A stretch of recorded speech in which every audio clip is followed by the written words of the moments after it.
UP और असम में आतंक फैलाने के लिए यह माल तो ठीक है, पर मुझे वो माल बता जो ब्रिगेडियर सूर्यदेव सिंह को उसकी गाड़ी के साथ जलाकर उसे राख कर दे। वो भी तैयार है सरकार। ये देखिए छोटा सा हाफुस जो 50 मीटर की दूरी पर जमीन पर गिरते ही ऐसा फटता है कि मरने वाले की हड्डियों का सुरमा बन जाता है। ये देखिए।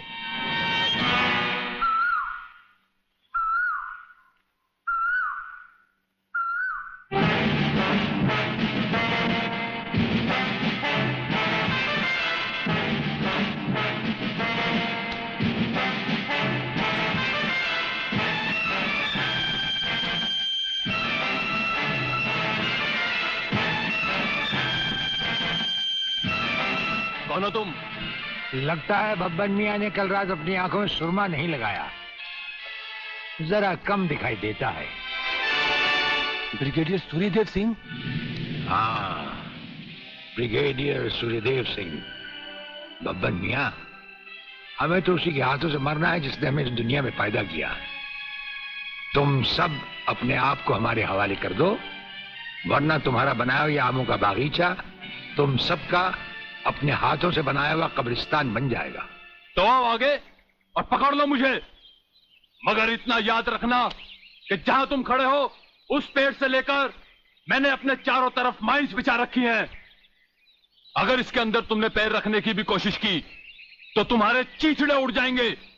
यकीन नहीं आता तो ये देखो।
जीवनलाल टंडेल, प्रलयनाथ को इतना बेवकूफ मत समझो। सारे शहर के पुलिस स्टेशन से पता लगाकर ही तुम्हें फोन किया है। अगर होम मिनिस्टर होते हुए तुम्हें यह पता नहीं है तो मुझे कल तुम्हारा रेजिग्नेशन चाहिए, समझे? अरे जानते हो बब्बन और उसके साथियों ने जबान खोल दी तो सूर्यदेव सिंह हमारे लिए नर्क के दरवाजे खोल देगा। जल्दी से पता लगाओ और उन सबको छुड़वाओ। Yes, DCP Pathania speaking. अरे इंग्लिश को मारो गोली और हिंदी में समझो। मैं जीवनलाल बोल रहा हूं, जीवनलाल टंडेल। ओ सर, आप कहिए क्या हुक्म है सर? मुझे सिर्फ 1 घंटे में यह बताओ कि सूर्यदेव सिंह ने जिन जिन को गिरफ्तार किया है वो सब कहां हैं, और मुझे 4 घंटे के अंदर अंदर उन सब की जमानत चाहिए, समझे? मगर सर, सूर्यदेव सिंह के बारे में जितनी जानकारी आपको है उतनी ही हमारे डिपार्टमेंट को, और हम उसे ज्यादा कुछ पूछ भी नहीं सकते क्योंकि यही हाई कमांड का ऑर्डर है। वो रहता कहां है? वो भी नहीं मालूम। ये भी नहीं मालूम तो फिर ये बताओ कि वो मिलता कहां है? मैं उससे आज ही मिलना चाहता हूं। सर, वो रोज सुबह सीबीआई ऑफिस में 12 और 1 के बीच में आते हैं सर। सर, ये लिस्ट उन लोगों की है जिन्हें आपसे मिलना है।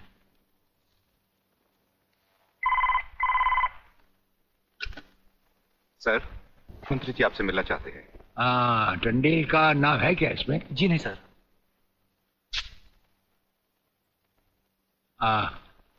आज तो हम अपना 1-1 मिनट दूसरों को दे चुके हैं, दम लेने की भी फुर्सत नहीं होगी। ऐसा करो, मंत्री जी को कल दोपहर के बाद की कोई भी अपॉइंटमेंट दे दो। Okay sir. Sir, you can't meet him today. अरे अंग्रेजी को मारो गोली और हिंदी में समझो। इस राज्य के मंत्री से मिलने के लिए उसके पास वक्त नहीं है।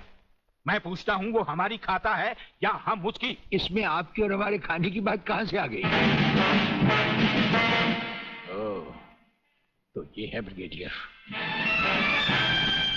आप यहां अचानक आप पधारे हैं, और हम आज का सारा वक्त औरों को दे चुके हैं। आखिर हम सब जनता ही के तो सेवक हैं। कुर्सी मिलने पर ये समझ लेना कि सारी सरकार आप ही की है, इसे हम कैसे मान लें? आप मुझे ये न समझाएं कि सरकार किसकी है।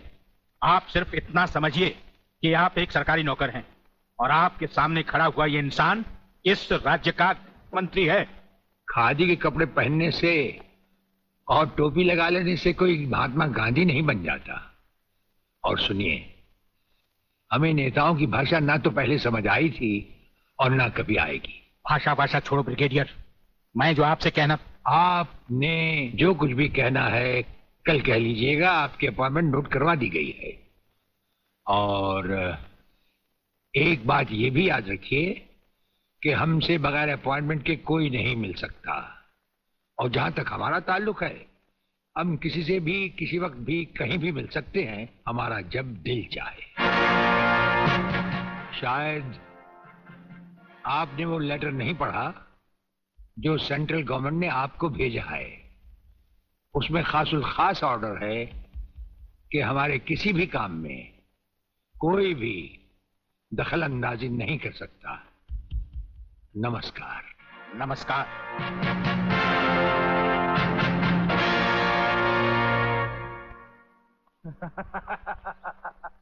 Really?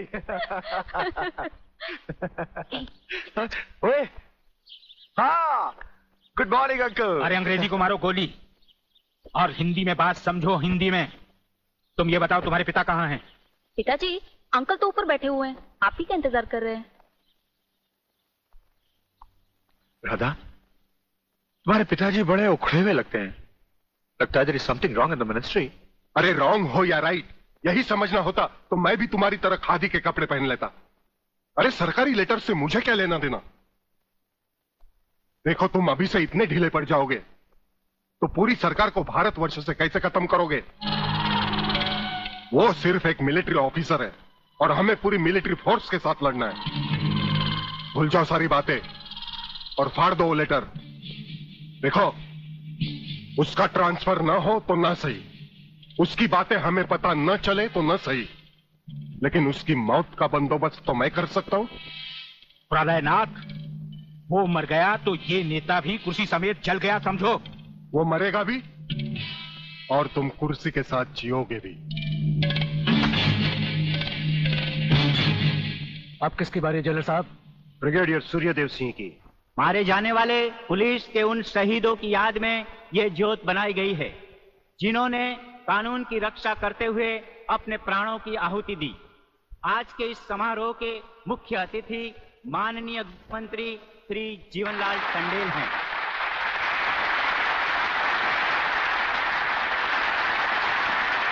और इस ज्योत का उद्घाटन एक महान योद्धा, परमवीर चक्र विजेता ब्रिगेडियर सूर्यदेव सिंह के हाथों से होगा।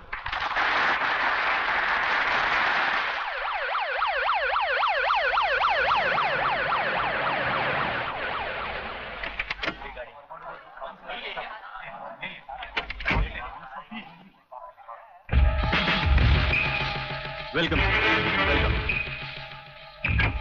प्लीज।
सर, ये आपने क्या किया? फायरिंग का ऑर्डर क्यों दिया सर? आपकी एक गलती से कितनी जाने गई, इसका जवाब कौन देगा ब्रिगेडियर साहब? मिस्टर तिवारी, इसका जवाब अब ब्रिगेडियर को ही देना होगा, और वो भी अदालत में।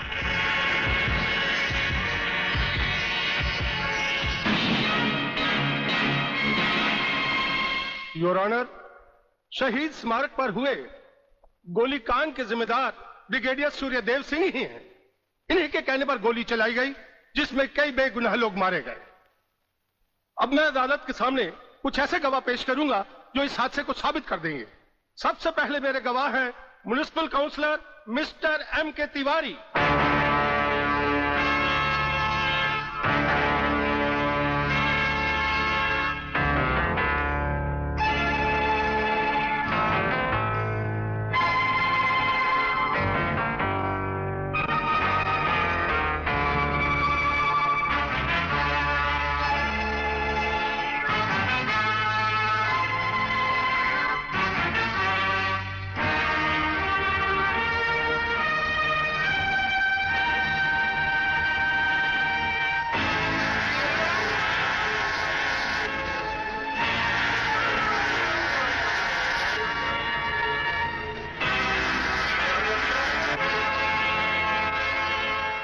योर ऑनर, अब हमारा आखिरी एक ऐसा चश्मदीद गवाह है जिसकी सच्चाई पर कोई शक नहीं कर सकता, और वो है इंस्पेक्टर शिवाजीराव वागले।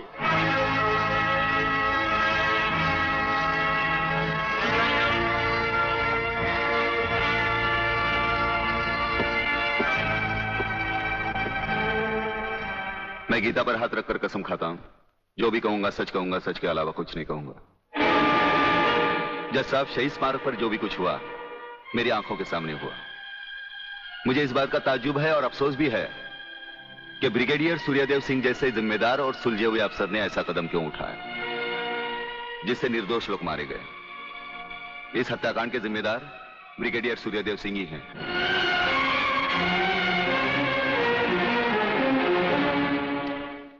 ब्रिगेडियर सूर्यदेव सिंह, अदालत ने आपके खिलाफ सारे बयान सुने।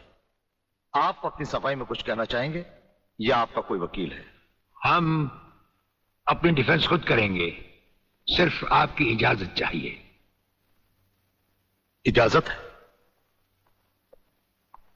आप गीता पर हाथ रखकर कसम खाइए, जो भी कहेंगे सच कहेंगे, सच के सिवा कुछ नहीं कहेंगे। जज साहब, क्या अदालत को यकीन है कि गीता और कुरान या बाइबल जैसे पवित्र ग्रंथों पर हाथ रखकर जो गवाहियां दी जाती हैं वो सच होती हैं?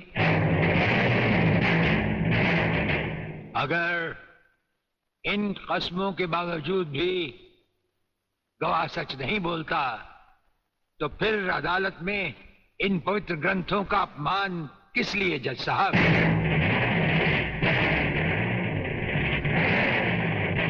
अगर फैसला ऐसे सबूत और गवाहों की बिना पर ही होता है जो पैसे से खरीदे जा सकते हैं, तो बंद करवा दीजिए ऐसे रस्म और रवाज जो कि झूठे हैं। ये मुकद्दस ग्रंथ हमारे धर्म और ईमान का ताज है, हमारी जिंदगी की बुनियाद है। हम ये कसम खाएं भी तो कैसे खाएं? यह अदालत आपकी दलीलों की कदर करती है ब्रिगेडियर साहब, लेकिन यह अदालत की बरसों पुरानी रस्म है जो मैं नहीं बदल सकता।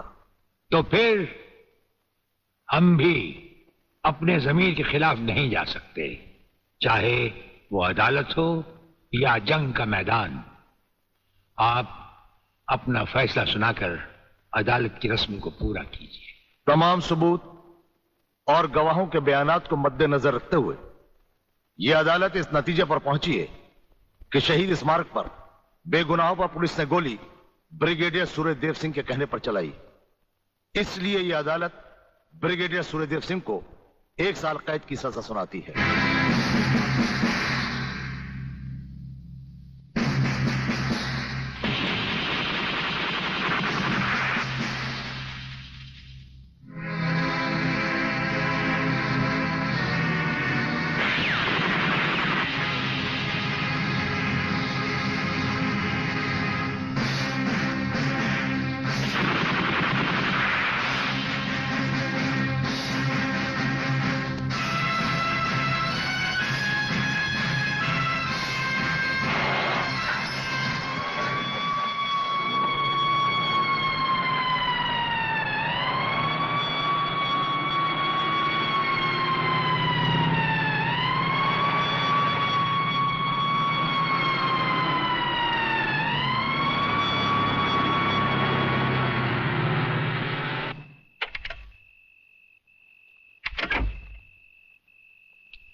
हमारी मीटिंग का बंदोबस्त हो गया? Yes sir. सूर्यदेव सिंह को आप जेल के तहखाने में मिल सकते हैं। गवर्नमेंट डिसिप्लिनरी एक्शन का मामला है, इसलिए हमारे साथ हमारे सेक्रेटरी के अलावा और कोई नहीं जाएगा। Right sir. This way please.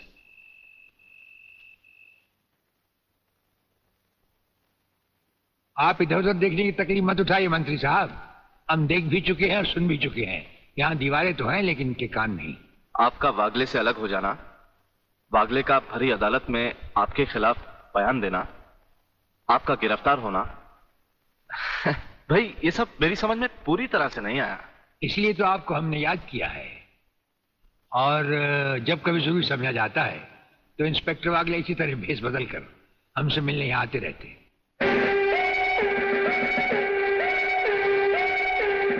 Sir, brigadier साहब का हमसे अलग होना, जेल में आ जाना, इससे दुश्मन हमें कमजोर समझकर लापरवाह हो जाएंगे और उनकी इसी लापरवाही का फायदा उठाकर हम उनकी जड़ें आसानी से काट सकते हैं।